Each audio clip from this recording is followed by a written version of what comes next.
Hello, everyone. This is Sweet Music, and welcome to Reading Scary Stories. Um, I don't know I know what I'm gonna read first. The first one I'm gonna read is a really old story that I haven't heard in a long time. It's called Taily Po. I think that's what it's called. I'm not sure. I'm gonna read it, but I don't know what it's by though. I forgot.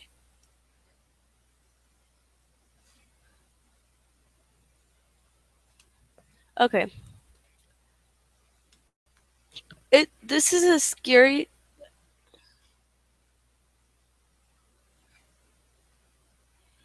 This okay. Taily Po is a scary story for kids about a man who. Well, I don't know why I said kids, but it says that. But it's for everyone. Anyways, about a man who cuts off a strange creature's tail.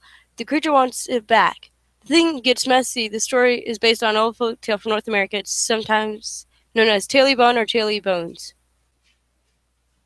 That was a really creepy picture right there. But I'm going to show it to you guys. It's not really scary. It's just like creepy. Because I'm going to show you guys the picture. That's what it looks like. It's really creepy. Anyways, there was an old man who lived in the middle of the forest. He had three little hunting dogs to keep company on long, lonely nights. Nobody knew his real name. Most folks called him Smitty. He loved hunting, fishing, and the great outdoors. Years ago, Smitty had quit his job, packed the lunch, and moved out to a nice cabin he had built himself way back in the woods. It wasn't very big, but it had just enough room. The cabin only had two rooms. He used for a bedroom, the other was his kitchen. He built himself a nice big open fireplace where he could cook his food and warm his body in chilly winter nights.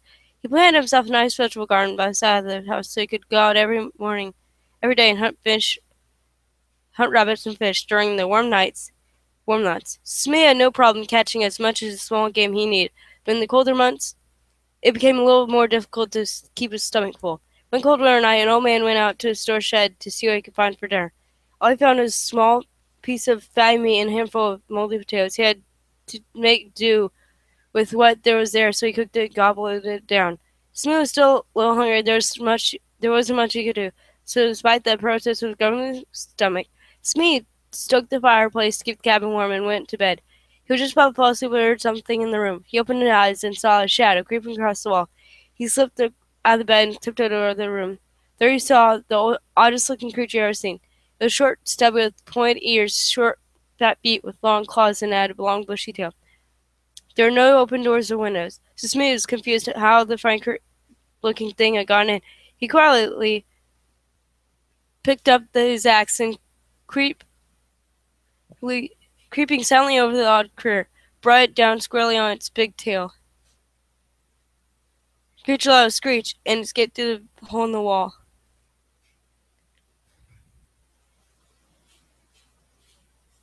The old man was left there standing with this long bushy tail and a blade axe clutched in his hand. Smee was about to throw the old tail out the door when his growing stomach reminded him of how hungry he still was. So he took that tail, cleaned it, and ate it. Cooked it and ate it. It didn't taste that bad. It kind of tasted like chicken. With his stomach still finally, with his stomach finally full, Smee got back into his warm, cozy bed. Smee had just drifted off to deep sleep when a strange sound awakened him. It sounded like something tried to scratch its way into the cabin. The old man knew if he stayed real quiet, it would probably go away, so he stayed quiet as he could. He heard a strange, otherworldly voice hissing out outside. Taily Bo! Taily Bo! I want my Taily Bo! Smee thought he would be imagining things, but he heard it again. Taily Bo! I want my Taily Bo! Smee jumped out of bed, flung open the door, and called out to his dogs. They came running, barking, sniffing around, but they couldn't find anything else. Smee put the dogs back outside and went to bed. Sleep had just eased itself into bodies again when he heard the voice again. This time, the scratching sounded like it was at the window wherever it was. It was really wanting to get in, but scratching seemed to be on two walls at one time. Smee called out, hey, who's that at my door? Get on away from here.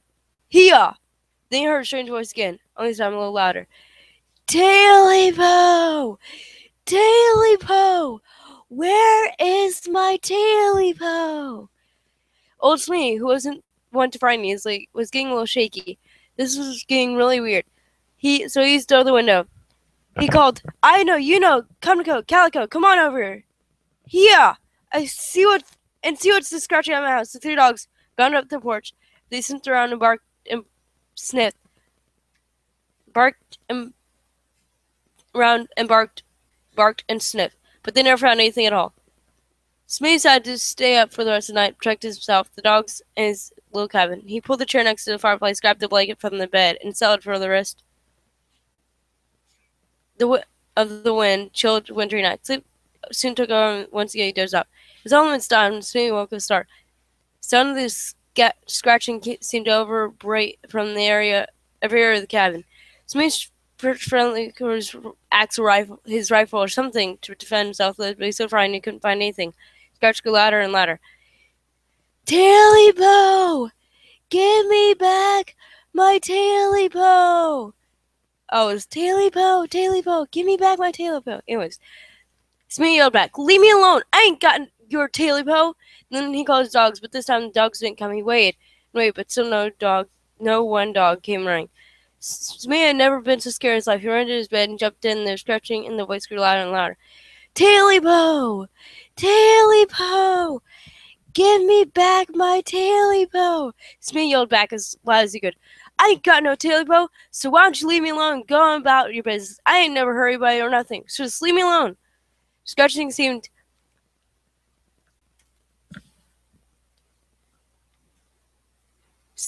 to be inside the house now, and the voice was so loud it was deafening. Taily-po! Taily-po! You took my Taily-po! Now I'm back to get it! Give it to me now! Smee pulled the covers over his head and stayed quiet as he could, but Scratching was not in his room. Taily-po! Taily-po! You better give me back my Taily-po! Oh, someone big back is talking to me. Oh, he said hi. Hello. How?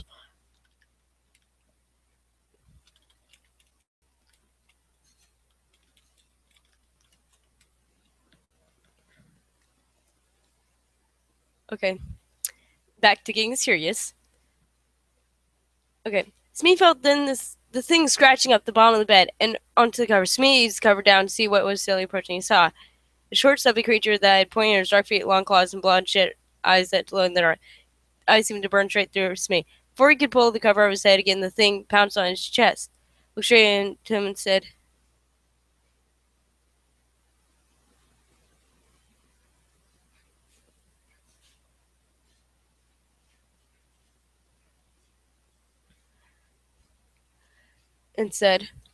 "You got my Taily-po, and you better give it back to me now!"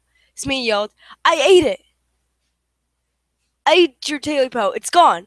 And that thing started to scratch and claw and tear away at poor old Smee, trying to get that Taily-po back.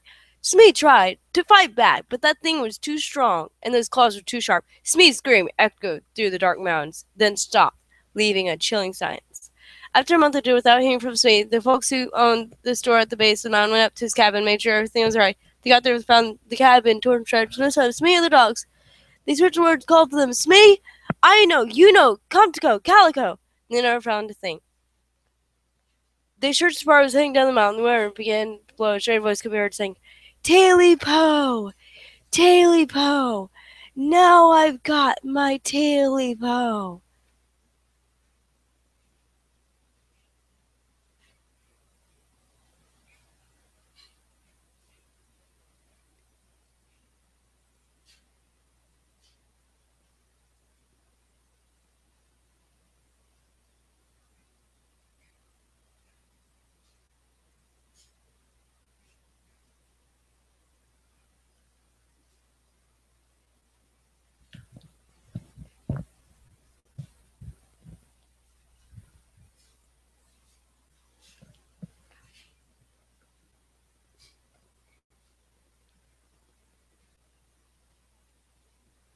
Oh, wow. Those are some weird comments on the story. Oh my goodness, really? The guy's spraying the crap again. Oh my goodness. Okay. Um,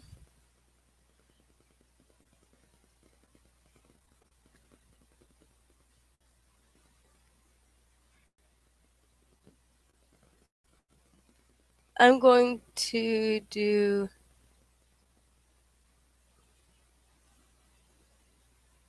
Where's some there?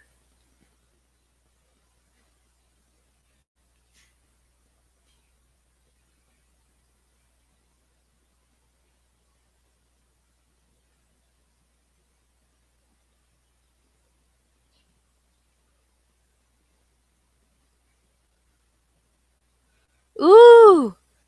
Here's one. I'm actually going to do this one right here because I've never heard of one about this.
Hello.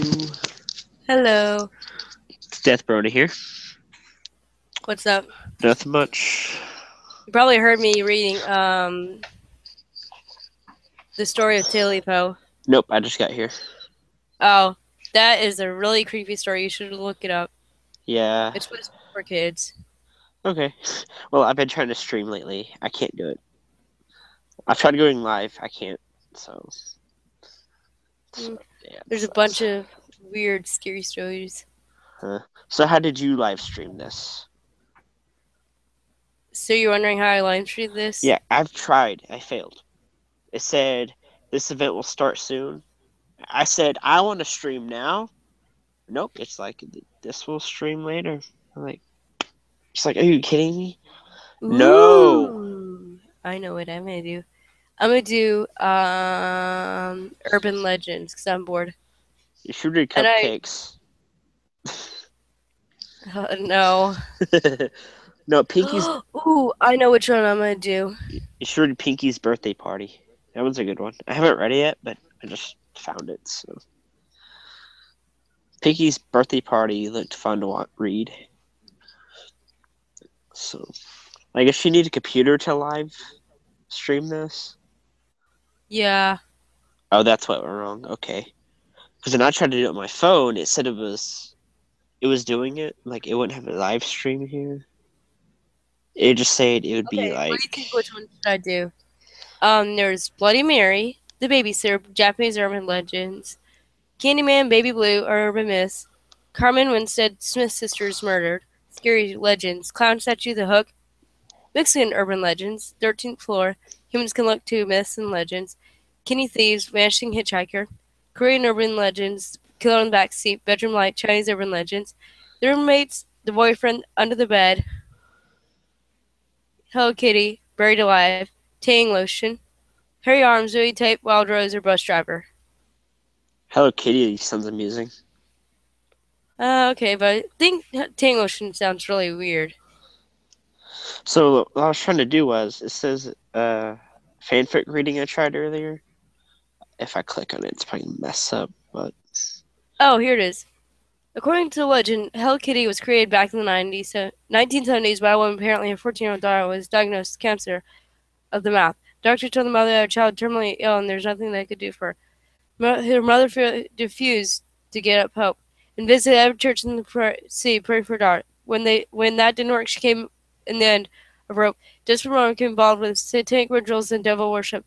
They said in order to save her daughter's life, she made a pact with the devil himself, procuring her daughter to cancel. The devil demanded only one thing in turn. She would have to create a cartoon character that would appeal to children all over the world. They would want to use Popular's cartoon character trick people into worshipping Satan. Their daughter, carved from her kids, the mother kept her promise to the devil. She created Hello Kitty.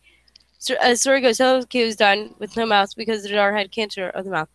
Hello Kitty's pointed ears represent Zel's horn. The word key means demon in Chinese, so Hello Kitty really means hello demon. They say anyone who buys Hello Kitty merchandise is welcoming the devil into their hearts. Scientists all over the world use Hello Kitty as their secret symbol. Many of them actually tattoo the image on their skin. Devil worshippers refer to Hello Kitty as the daughter of the devil. Of course, this is just all urban myth. Hello Kitty was actually created by a Japanese company named Sanrio that specializes in designing and branding cartoon characters. Hello Kitty was originally to be a decorated purse. Also, Hello Kitty does not mean demon in Chinese.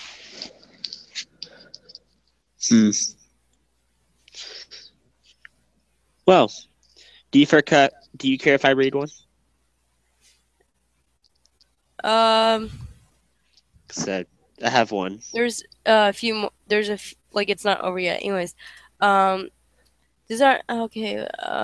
Without mouth because they want to make our emotions ambiguous. The blank expression means that you can project your own emotions on the cartoon.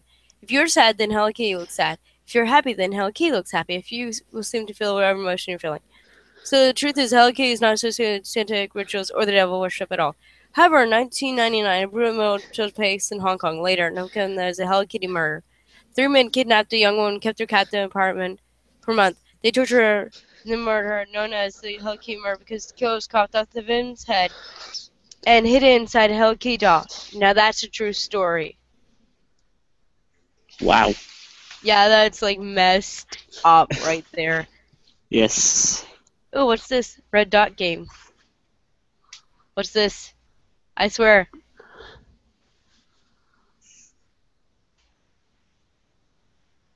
Hello. Okay. Hello. Hello. How are you? Good. How are you? I'm good. So far, so good. Oh, it's little on the baby's foot. Where is it? I can't see it. Where is it? I can't see the real red dot. Is it right there? Is it right there? I'll just move my mouse hover over Ooh. it until I find it. Here's a good one. Well, The Pony Party of One creepypasta version. Yeah, that looks sick. I'm gonna read this.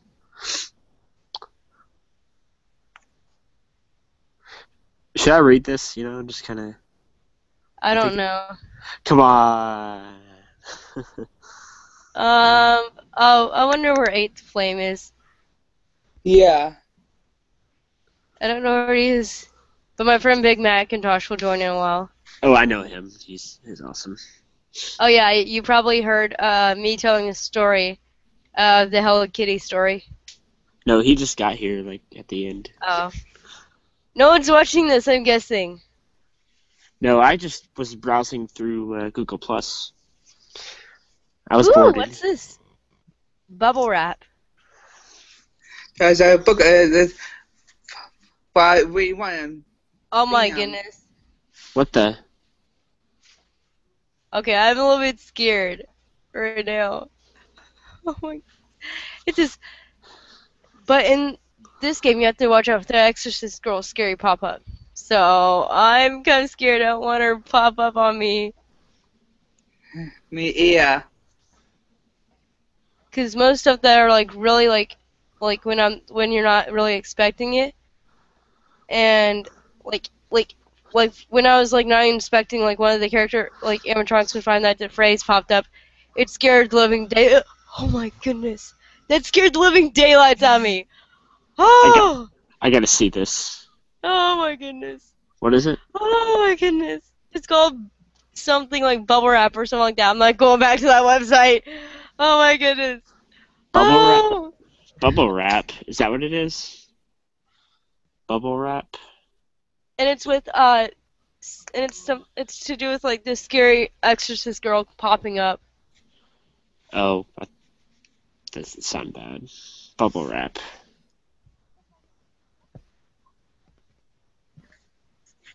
Okay. Bubble wrap, supplies to bubble wrap.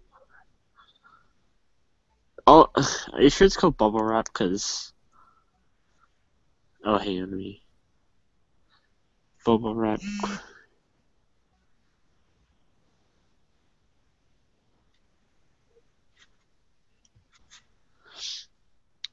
Creepypasta 12. Okay. There's some short stories for it. Okay, hello all. I sometimes write my own horror story. Blah blah blah. Da da da. This post. Okay, so I first met Dr. Kenneth Wilson and his wife Mary back in 2010 Oh my goodness. when I moved into my detached house in Southampton Road after my own marriage broke down. At the time, they both had just retired and were spending as much time as they could manage on working and chatting to anyone and everyone they met along the way. Even on a couple of occasions tried to set up with the son of one of their friends. I politely declined after these lethally divorced. The last thing I worried was I get into another relationship. Really? Why keep on freaking sending that one? Why is there links in the chat? Yeah, I think about that. Anyway, like I was saying was She's green! after the funeral. Wait, Do you no. see her? She's green, and so is Kaden. She's like a light green. Fine. Just trying to read a story. I can't. So it's this YouTube. Safari. This May.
Anyways, I ended up watching that video.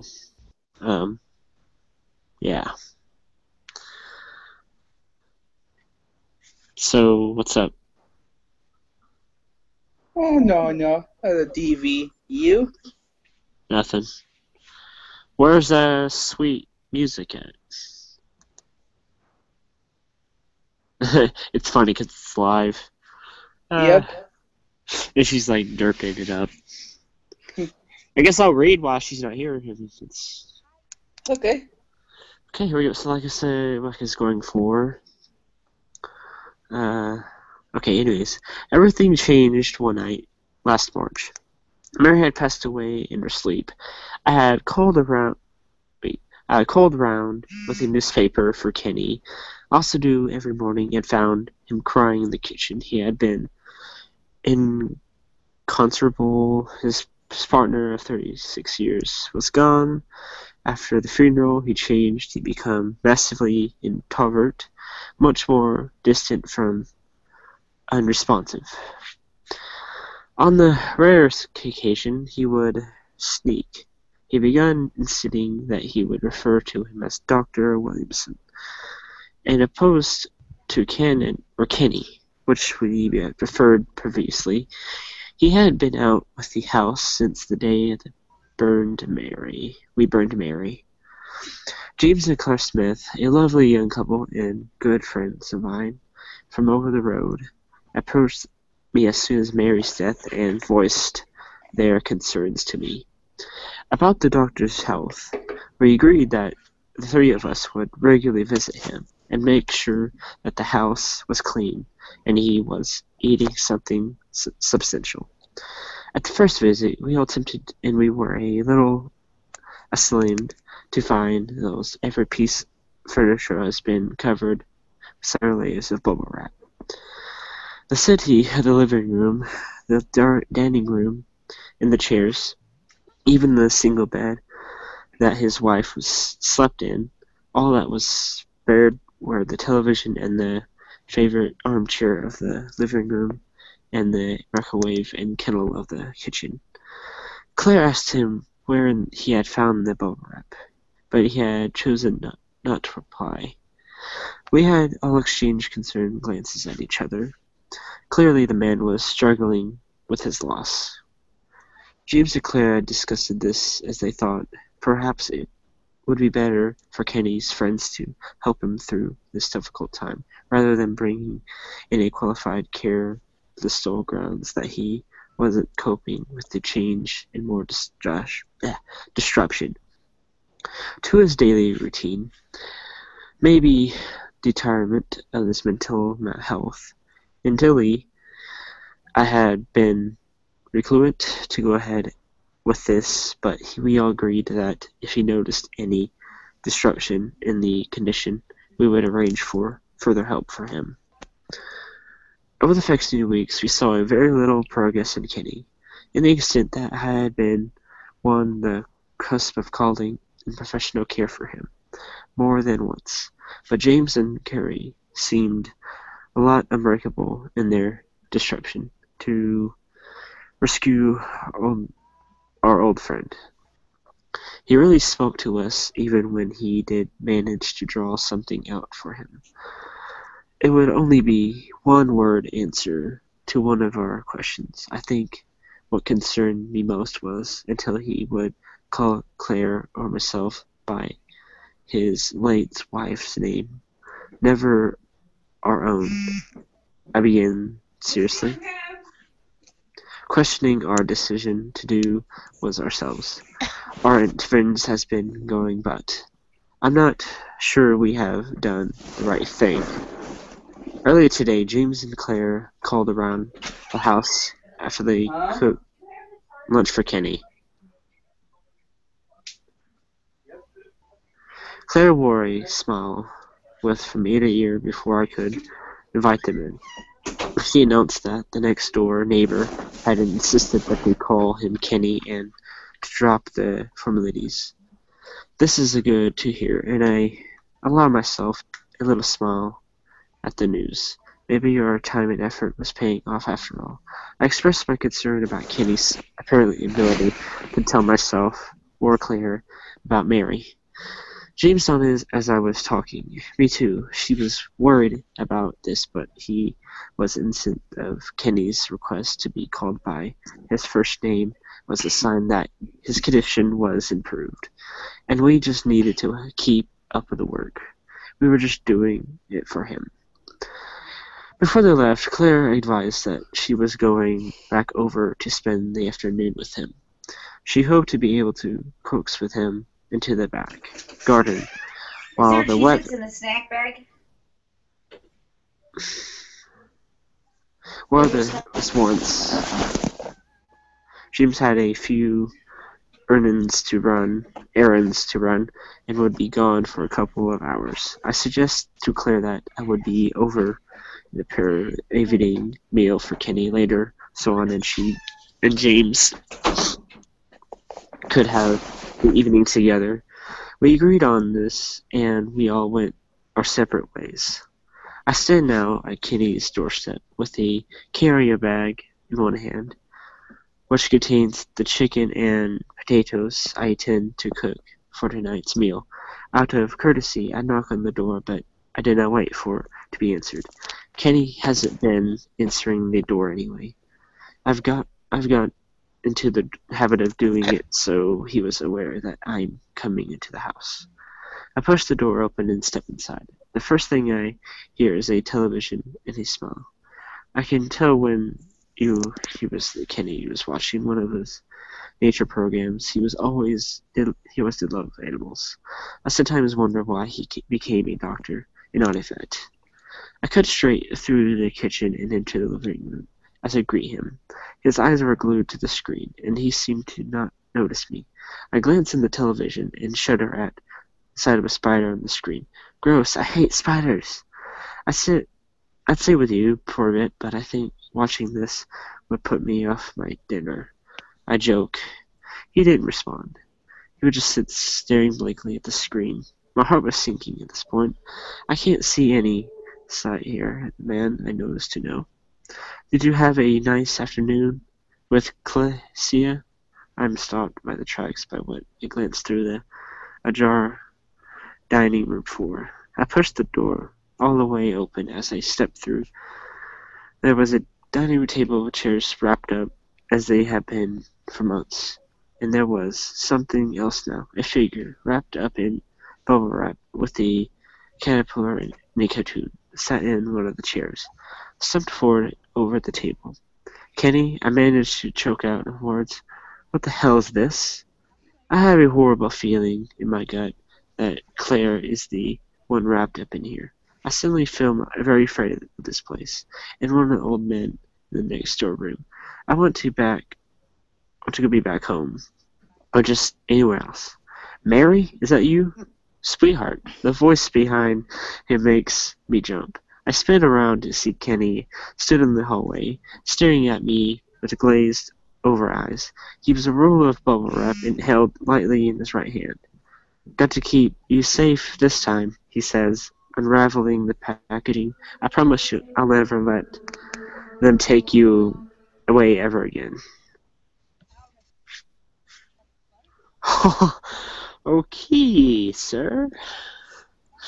This was a horror short story about, I'm not sure, but holy cow. That was interesting read. Jeez.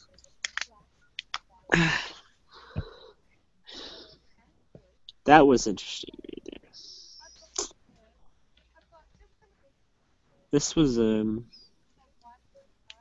very interesting. I'm gonna see if I can find another one. That was freaking creepy. Alright. Let me see if I can find another one. Okay. It's gonna be MLP this time though, so that's gonna be Rainbow Factory, if I can get it. In the Rainbow Factory, where fears and hearts come true. Not my song, so disclaimer. Now a rainbow's tale isn't quite as nice as the story you knew of sugar and spice. There has been a long rumors as exactly rainbows were made in Equestria, while a great amount of Pegasi ponies are employed in the rainbow department of the weather factory. Almost all of them do low-end work, what's known as the great steams of spectra. The individual colors of the rainbow flow through large grates and into vast vats. From there, workers carefully and equally mix the spectra into a graduated rainbow pools that dot and run through the factory and surrounding city. Next, the mixture is pumped into the floor below, and the other employees atomize it and store it until the mat while the Pegasi deploy it in field. However, no one knows individual spectra is made. Supplies are never being brought in, leaving not even a cube what goes into a rainbow. Tourists, when visiting the factory, are treated in an extremely foreboding and plan wall, and massive solo doors bearing entry to any pony at the time. While most of the facility's various signs of the architecture is bubbly and welcoming, in the Rainbow Factory, open for and protected by harsh imagery of potential hazards and death. And the cloud's wall was made not by the clean white of the nest of the city, but out of black, queasy, thundering fog. To become an employee of the Upper Rainbow Factory meant sacrificing any life outside those black walls. Workers are sworn to secrecy and forbidden from leaving, and live inside the facility itself. Those few who ever managed to make it out in a body bag were twisted and disrupted, too damaged to ever bring themselves to talk about it. A lot of theories were proposed. Dark magic from captured, unicorns, chemicals, and environmental hazards, but no sane pony would tolerate, and even thoughts of another unknown sister of Celestia's destined to create the spectra instead of raising the sun and the moon. None of them would be rather than this truth. But the rainbow's easy once you get to know it, with the help of the magic of the Pegasus device. Come on, we're gonna be late for our final test. Scootaloo called to a friend of hers. She was older now, in the last few years of flight school. She, like of other Pegasus in the school, was terribly nervous about the final test. Those who had passed were granted freedom into the world, to find their cutie marks if they hadn't yet, and become working ponies. Little is known, at the least little thought about fact, was of what happened to the fillies that failed their tests. While uncommon, one of their of every class generally didn't have it in them to perform the religious tasks of maneuvers. Those who failed their test were locked down upon the worst of days, shunned and hated. Cloudsdale had always bred a form of nationalism amongst its occupants.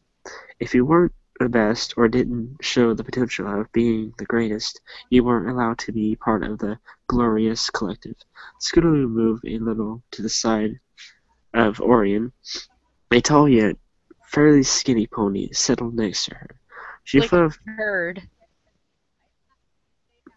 He fluffed his light brown feathers and gave a worried attempt at a smile as he started around where he sat. They were sitting in the large waiting room overlooking the Colosseum and all other graduating Pegasi. Just visible in the distance was the factory. Orion glanced at it and gulped. "What's the matter, Orion? You afraid of getting a dead-end job in the snow line?" Orion chuckled a little bit, then closed his eyes and sighed. "No, it's just, I don't know. I don't think I can do this. What if I fail? What if I don't fail but do just as enough to still be disliked by everyone? I don't know if I can take being disappointed. Where do we even go, anyways?" Scootaloo gave Orion a friendly punch. "No one knows. I bet we're not going to fail. Everyone here is going to be fine. I know I will at least pass." She laughed. "Thanks to the tips of Rainbow Dash, I'm sure I'll be fine." "Oh, yeah, sure. That reassures me. That's actually just as if no one was reassuring that the psychopathic hate every pony here seems to love to spread." Quite panicking, Scootaloo replied, "The only one here I can think even might fail is the yellow pony in the dark green mane. She is the one who was out sick for that month, you know." "Oh yeah," Rory remembered. She was carried his head in the other pony's direction. "The one who had the bad case of hoof and wing. She looked pretty confident, though. I suppose we'll see." Scootaloo chilled, turning to look at the factory itself. It gave her chills, not to fear, but pride. "I hope I get some cool active weather job. Can Can you imagine everyone in Ponyville or Philadelphia starting up at me, going, "There goes Scootaloo, such amazing flyer!" In the Cloudsdale there can be no doubt. She smiled in excitement, forgetting her treason in the moment. That would be something, I'd admit. Mind you, just coming from Cloudsdale, wouldn't you be in awe? Exactly. Praise the flock. Praise the flock. Places, every pony, a massive buff Pegasus walked towards the entrance of the Colosseum. We're going to do this by name. Your adductioneers are the ones east side of the field. Do not, I repeat, do not fly too far west. If they lose sight of you for any reason, you'll be failed immediately. Take deep breaths, stretch your wings one last time. The test will consist of 3 sections: weather clearing, agility, and final recovery. Clear the clouds, fly through the hoops, and then fly to the marked elevation. Close your wings for at least 3 seconds, any less, and you'll fail. But keep in mind, there is no extra points, no extra seconds finally. Recover before you hit the cloud floor. Understood? Any questions? The instructor paused, as carefully glanced at every single pony in the room. Everyone's eyes were completely focused on him, and none of them creased with confusion. All right, Laura Dawn, you're up first. Clear, fly, fall, complete. The yellow pony nodded, and walked quickly up to the starting ramp. With purpose, she started with the watching judges, waiting for her nod from all 3. And then took off, with powerful force. The ramp bounced slightly from the force of the takeoff. Every pony watched as Aura quickly reached and started altitude, and then began to direct a forceful attack at the position clouds. With expert timing and intelligent angles, the sky was soon empty of any moisture. Scootaloo and Aura watched the open mouths as they watched the first testy pool fast and tight turns, expressly shooting dead center through each of the every hoop.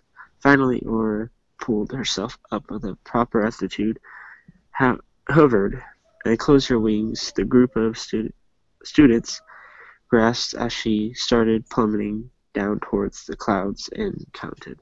Really, 1, 2, 3. They silently, as one of them watched her wings open in the correct amount of time, completely holding her relief. Suddenly, Aura's wings whipped upwards, and the ground of students' Lester's horror as they heard a loud, hollow snap, as only suddenly replaced the unerring, piercing scream.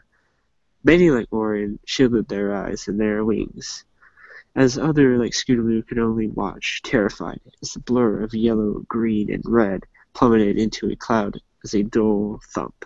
Wasting no time, the instructor walked towards again. The just simply pointed down and started shuffling papers around. Stinky lousy, as I'm going to happen, he called out again, "Daisy Fields, clear, fly, fall, complete." Scully was orange-shirted, slack-jawed, as another pony gulped. They walked towards into the patch and took off. They turned back into the clouds where Aura landed and started. As the wind blew the fragments that were thrown up from the Colosseum way, they saw the shivering yellow body attempt to move and then collapse with a cry. Fairzy spots, clear, fly, scale, complete. Aura still struggled to walk, walling every step. Her legs weren't broken. She could see them fine. But it was obvious the pain was in her wing joints, and the loss of her potential life was crushed her. Scootaloo fell, Orion shuffled uneasily, tears welling in her eyes as her own formed in her face. All of the scene, clear, fly, fall, complete. No one's coming up to help her. Orion slithered through closed teeth. Scootaloo felt extremely sad for the yellow Pegasus, but didn't see herself helping her. She would be failed herself and sent away, far away from Cloudsdale, and in a favorite place in Equestria, to a place where she was the only other failed student could ever stain Cloudsdale's reputation. It was terrible shame. Miss Scootaloo couldn't fail herself. She couldn't fail her friends. She definitely couldn't fail Rainbow Dash, not the other care to help she had given her. Scootaloo's whole life, Scootaloo blinked, the tears from her eyes. She forced herself to watch the completing students one another took off, suddenly passed the test, and flew to the east gate under the judge's spot in the stands. That's all Scootaloo focused on. Pass the test, fly to the gate, live a happy life. Orange clarifies his blade. No. What? The instructor took a step back. One leg felt raised in the air. You can't just refuse your flight test. Get up there before you piss the judges off. No! Don't even pretend you care about my future if you don't care about hers. Orion defied, unsure about herself. You say you want me to get a good life, and yet you let those who fail suffer unbearable pain. Get the fuck into the field before I fail myself. The instructor shouted manically. Fine! Orion spoke sharply before onto the ramp. He started. The judges waited for the inevitable nods. As the second they came, he took off. However, long before the starting altitude, he turned sharply and landed gently next to Arna. She turned and looked at him, blood raining down her forehead in slits. The tears streamed down her face. What are you doing? You fell like me. You'll be exiled. I'd rather be exiled from a place that treats ponies like this than live in my life where others don't live theirs. Aura smiled, happiness briefly placing her sadness in her back and puffy eyes, until she stumbled up again into its pain, flashing across her body.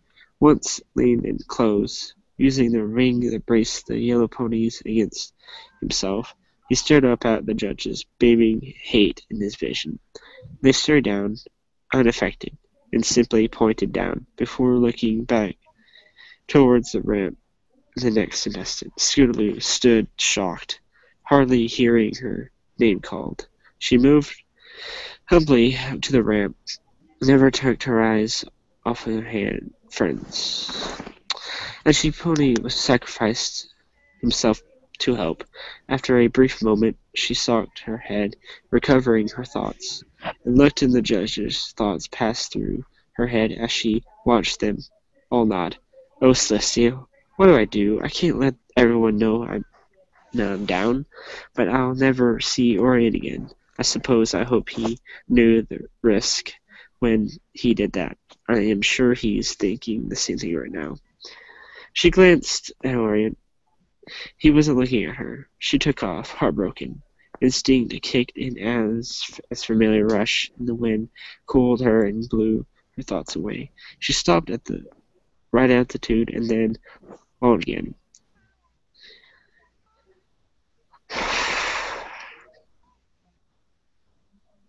She was sensing every cloud formulating a game pane in a matter of a couple dozen seconds. The sky was clear. She did a quick loop in mid-flight, aiming at the first loop. With a powerful flash of the wings, she propelled forward through the first ring, and then the second and the third. Expertly turning and drifting, she curved in towards the second last ring, near the bottom of the field. As she descended, she caught right onto Arn and Aura, almost the west gate now. Arn turned and head and smiled widely. Scootaloo's focus shattered. Aura knew that he did. He cared about her. He'd miss her, and he'd never get to say goodbye. Scootaloo cranked into the bottom part of the ring, falling backwards several feet and hitting the ground. With a sudden, intense flash of fear, she flipped herself into the feet and began flapping her wings, levitating off the ground. Maybe it didn't count as a failure. She thought I could still fly. There was a distraction on the field. She spun around to the judges. 3 hooves pointed down. Scootaloo started crying there. Tears welling up and burning her vision. This wasn't right. This shouldn't have happened. None of it. Orion should have passed this test and cheered her on from the east gate. She didn't have looked at him. She could have focused on flying, but there was no room for excuse. Defeated, she slowly hovered towards Orion and settled down next to him. She looked at him with purple eyes. He looked back, offering a smile. He did a good job.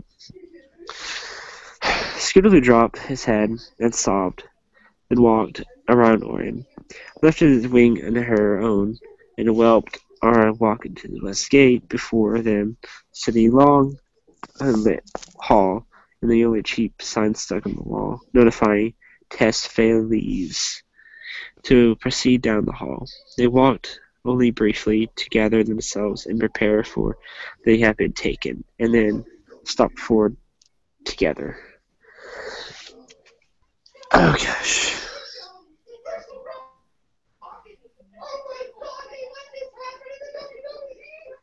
This is a long story.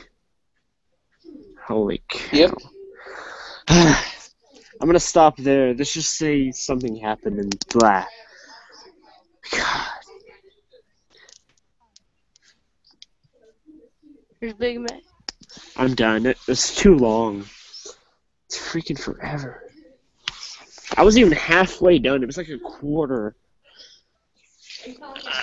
I'm gonna find another one. It's just too much. Okay. Maybe a shorter one.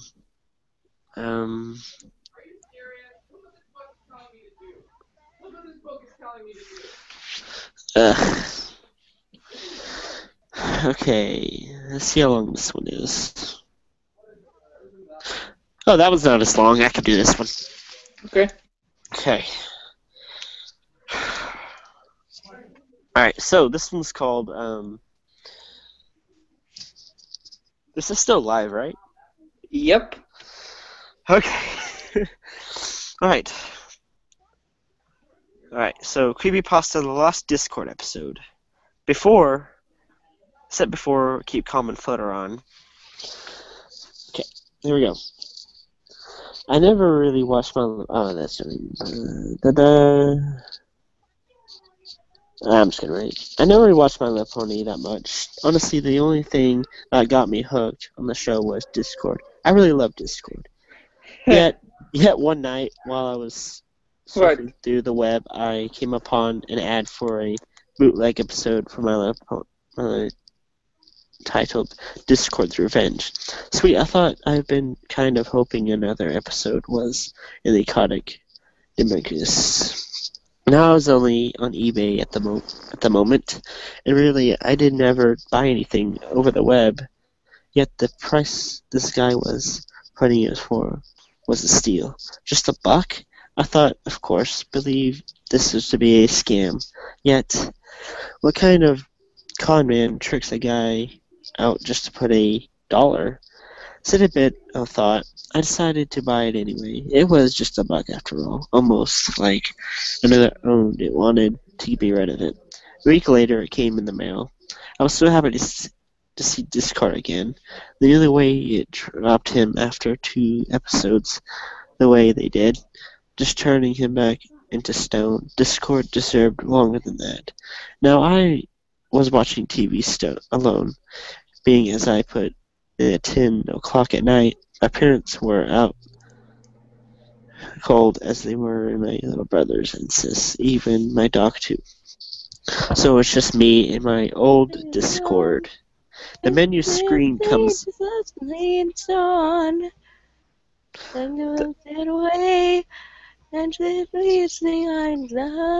menu screen comes up as a pic of Discord with a blank background. He's holding a sign as he play opinion, nothing else. Which I did find a bit odd. Felt like something you'd be in an older DVD. Looking back, I wish I didn't pass the play button. The episode starts out with the Kingdom Equestria, yet unlike the happy, sunny it usually is, it's raining. I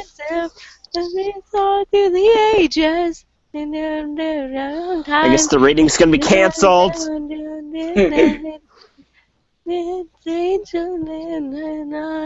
Fine.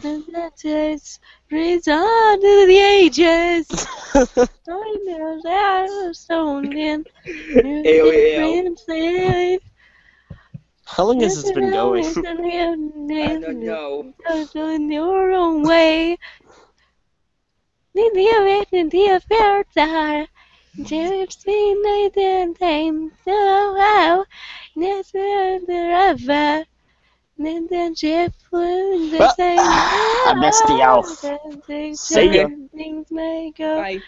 Things may fast and some go slow.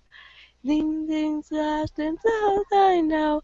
It reads on through the ages. Things may come. Things may go. Things fast and some go slow. Things fast and so I know. The ship reads on through the ages. Oh, hurry on.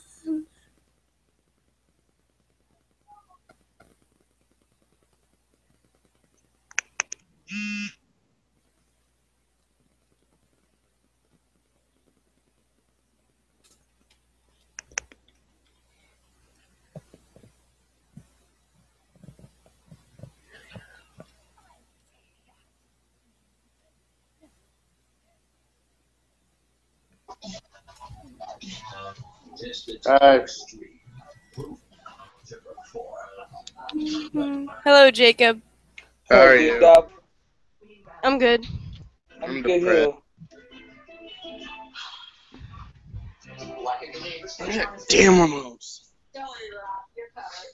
State Farm agents are there whenever you need. I'm depressed.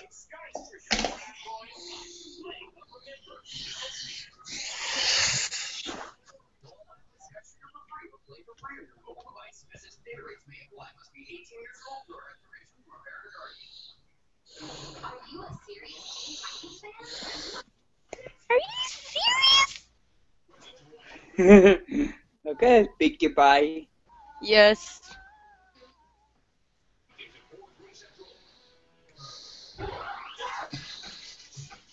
I don't want to see Jackie go.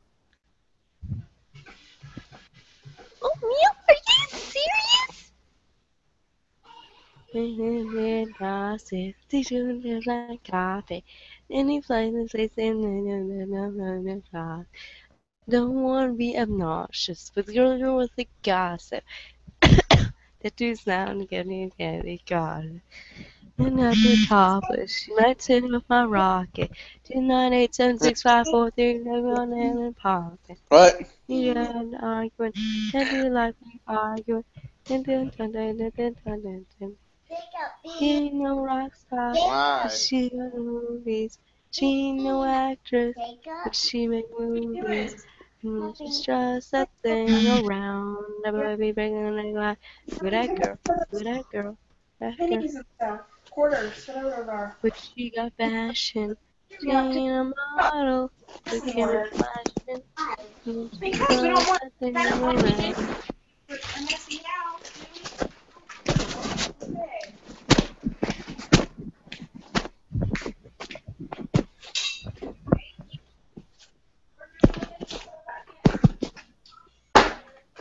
Life is a moon, a beautiful bride, a handsome groom, the hearts becoming one. The thought that cannot be undone because. Yes. I'm depressed.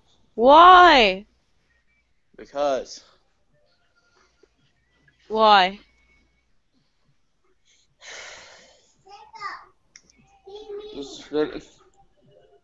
Jacob, be mean.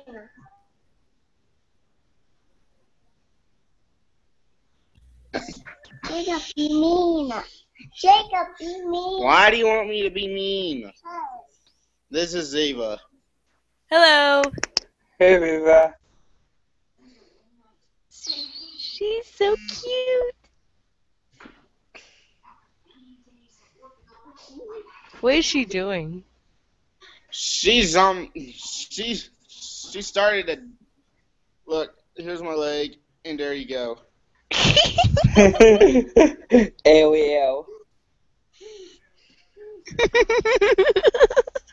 It's starting to make me happy a little. Ooh, I know something that'll make you happy. Here, What? here. Let me. What the? Dang it, Ziva, stop doing that.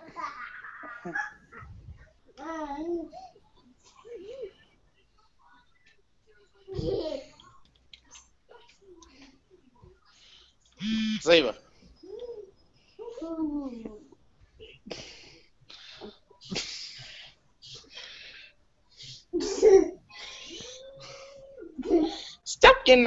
Stop laying on my leg.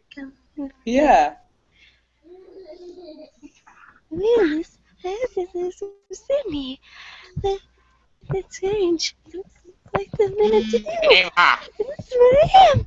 My destiny. Ziva. Huh? What happened? Try, look, you're cutie mark. What is it that you wanted to Work. It worked. make me happy Oh, I'm with? so happy you're back to normal. Now we need your help. A true friend helps a friend in need. No. What? I mentioned you on a story. Okay.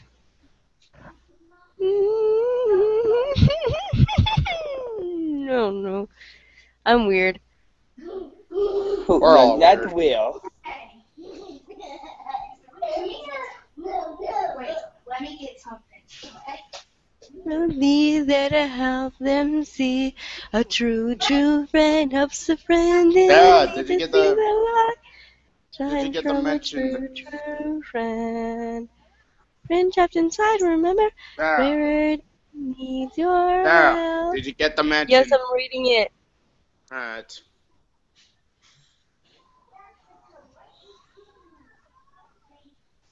I'm at to mention you on another story that I have. There will be there to help them see. A true friend helps a friend in need to see the light that shines from a true friend. What story are you just reading? happened? There's no time to explain.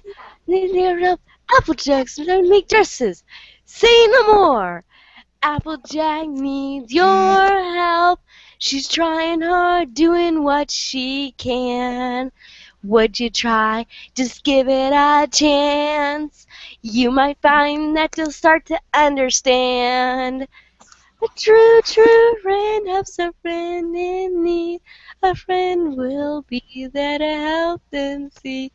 A true friend helps a friend in need. If you're a true friend. Oh my, what a dream I have. Sarah, Or maybe I'm still having it. Yes. Sarah, which story are you reading? The one that you tagged me in. Which one? The one. Oh, the one that was that you were Is I it can't think of it. Among the Souls or Sweet Music's Dream? The Sweet Music Dream. I'm reading the Among the Souls right now. Alright. How was the Sweet Music's Dream? That was a really good one. Thank you. You're welcome. Now, this one, Among the Souls, is kind of like a... Sad story. Now, if you read it, you'll know.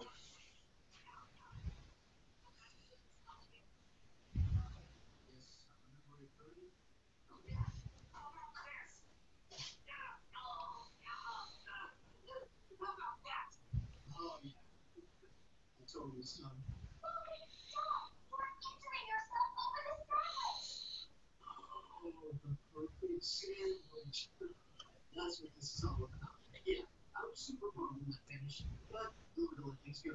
No, I know you're awesome. I would never let anything go. Besides, I don't need your confession.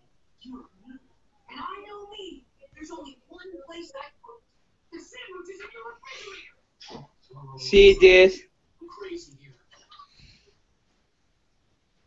See, no sandwich. Just sadness. No, that's impossible. Come on. It is nice to have this list. Whoa, that's What? a good that is a good story. Among the Souls? Yeah. Oh yeah, do you see the little drawing I did? Yeah, it's pretty cool. That's the ending of the monster. Wow. Basically, he almost killed him, but till then, like, he figured out that the last weapon was the flashlight. Apparently, the light from the flashlight was the only thing that killed him. But do you like the plot twist with Teddy in this?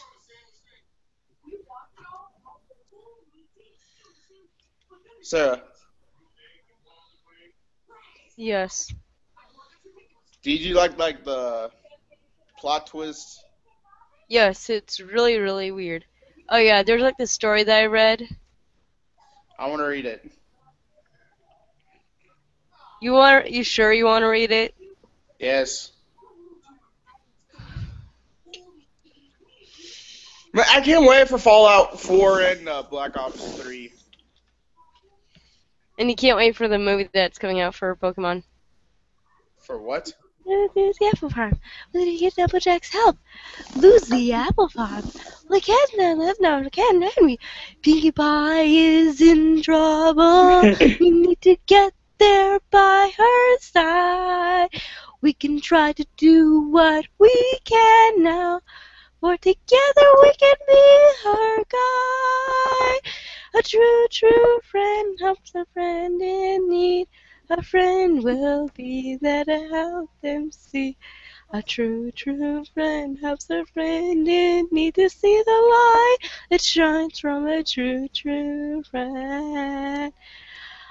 Yeehaw! Now, what like it? Next, them people are furious. We need the old Pinkie Pie back. Come on, I just know the thing. I'll tell those people ninjas they've been saying for a while. You march around facing front and never seem to smile. When you can be like it, appreciate it. Year from year to care a lot. I want to see you smile. A true friend helps a friend in need. A friend will be there to help them see.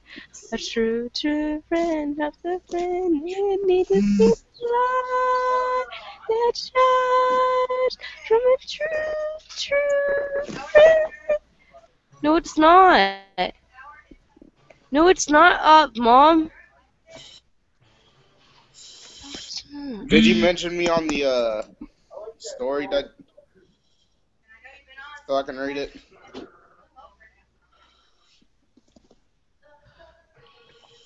So, No.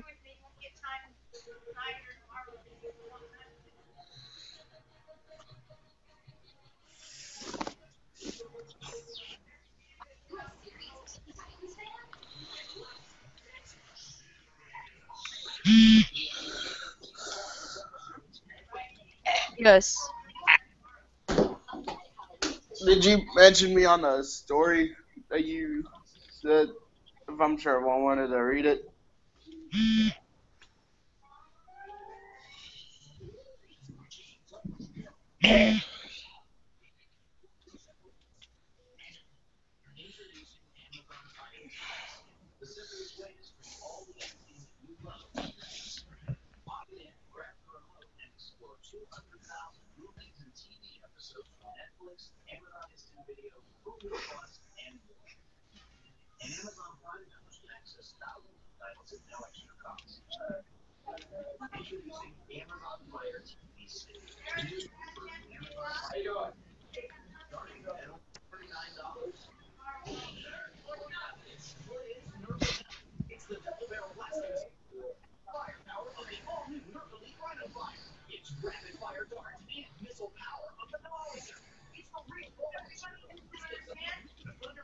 Yes.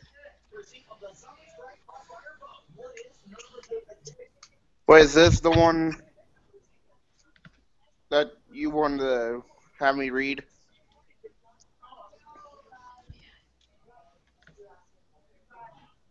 Oh God, that's what Shadow made, didn't he?